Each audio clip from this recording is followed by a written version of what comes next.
Direct News TV. February 28, 2024. International journalists call on Israel and Egypt for access to Gaza. More than 50 international broadcast journalists have signed an open letter to Egyptian and Israeli authorities to call for free and unfettered access to Gaza for all foreign media. Correspondents and presenters from the main broadcasting outlets in the United States and United Kingdom, including Sky News's foreign reporter Alex Crawford and BBC International editor Jeremy Bowen, joined the call to demand access to the Gaza Strip.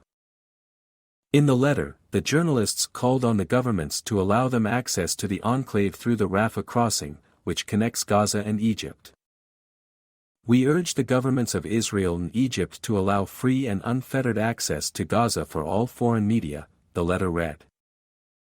We call on the government of Israel to openly state its permission for international journalists to operate in Gaza and for the Egyptian authorities to allow international journalists access to the Rafah crossing. Since the war began, only a handful of foreign journalists have been allowed access to Gaza, mostly by being embedded with the Israeli army. In a separate editorial for Sky News laying out the case for journalists to be allowed into Gaza, Crawford explained that the few journalists who have been allowed in were not allowed to speak with Palestinians during the tours.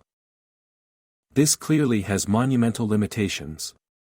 We should all question why this is still happening nearly 5 months on into the most intense bombardment seen in decades, and how that affects understanding of what is going on inside, Crawford wrote.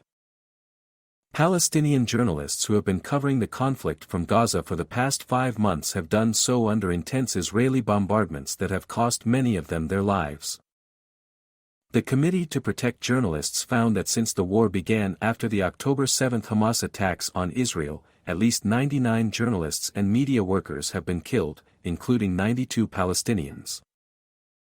It's vital that local journalists' safety is respected and that their efforts are bolstered by the journalism of members of the international media, the letter said. The need for comprehensive on-the-ground reporting of the conflict is imperative. My name is Kingsley. Please like, share, subscribe and hit that notification bell so you can be the first to be notified whenever we post. You won't regret it.